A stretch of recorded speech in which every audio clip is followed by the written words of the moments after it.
नमस्कार मित्रांनो, मी सागर जाधव। आज आपण RTE म्हणजेच राईट टू एज्युकेशनचा फॉर्म भरत असताना कोणकोणती कागदपत्रे म्हणजेच डॉक्युमेंट लागतात ते पाहणार आहोत। तसेच कोण कोण हा फॉर्म भरण्यासाठी पात्र आहे ते पण पाहणार आहोत। जानेवारी एंडिंगपर्यंत फॉर्म सुटण्याची शक्यता आहे, तरी सर्वांनी डॉक्युमेंटची म्हणजेच कागदपत्रांची तयारी करून ठेवणे गरजेचे आहे। चला तर व्हिडिओ सुरू करूया। व्हिडिओ सुरू करण्याअगोदर जर तुम्ही आमच्या चॅनलवर पहिल्यांदा आला असाल तर आमच्या चॅनलला लाईक करा, सबस्क्राईब करा आणि शेअर करायला विसरू नका। प्रथम आपण RTEची वेबसाईट सर्च करून घेऊया। पहिल्या वेबसाईटवर क्लिक करा। त्यानंतर तुमच्यासमोर असा इंटरफेस ओपन होईल। त्यानंतर आवश्यक कागदपत्रे या ऑप्शनवर क्लिक करा। त्यानंतर तुमच्यासमोर जे काही डॉक्युमेंट लागतील ते ओपन होईल। यामध्ये प्रथम वंचित गटातील बालकांचा प्रवर्गाचा समावेश होतो। त्यामध्ये जात संवर्गामध्ये अनुसूचित जाती, अनुसूचित जमाती, विमुक्त जाती, भटक्या जमाती, इतर मागासवर्गीय, विशेष मागास बालके यांचा जातीचा दाखला लागेल। नंतर वंचित जात संवर्गातील बालक असल्यास प्रमाणपत्र, वडिलांचे किंवा बालकाचे जात प्रमाणपत्र लागेल म्हणजेच कास्ट सर्टिफिकेट लागेल। त्यानंतर दिव्यांग मुलांसाठी वैद्यकीय प्रमाणपत्राचा पुरावा लागेल।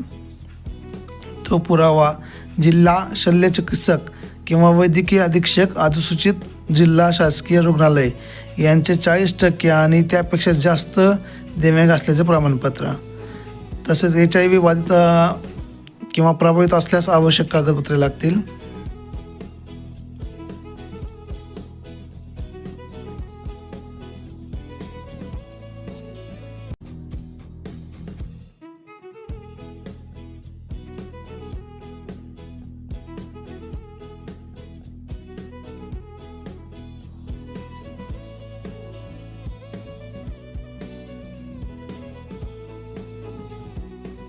आर्थिकदृष्ट्या दुर्बल असल्यास वार्षिक उत्पन्न दाखला आवश्यक असेल। तहसीलदार दर्जाचा म्हणून महसूल अधिकाऱ्याचे प्रमाणपत्र,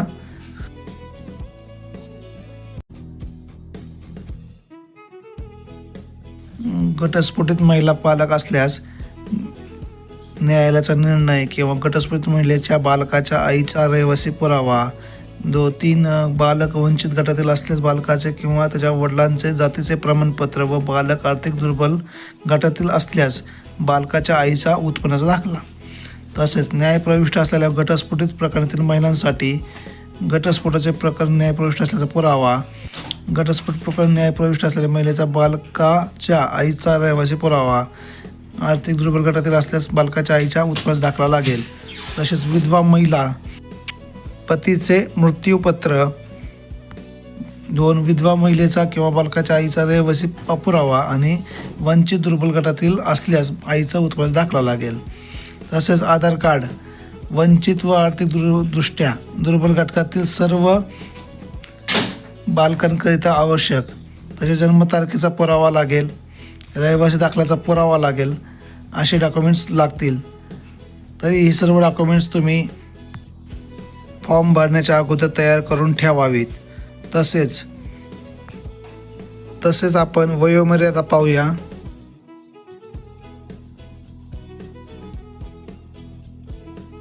प्ले ग्रुप, नर्सरी यांसाठी 31 डिसेंबरपर्यंत 3+ वयाची वयोमर्यादा आहे। तर इयत्ता पहिलीसाठी 31 डिसेंबरपर्यंत 6+ वय झालेलं पाहिजे। अशा मुलांनाच ॲडमिशन भेटू शकतं किंवा अशा मुलांनीच फॉर्म भरू शकता। अशा प्रकारे सर्व डॉक्युमेंटची तयारी करून ठेवा आणि लवकरात लवकर तुमचा फॉर्म भरून घ्या। धन्यवाद मित्रांनो। जर तुम्हाला आमचे व्हिडिओ आवडत असतील तर आमच्या चॅनलला लाईक करा, सबस्क्राईब करा आणि शेअर करायला विसरू नका।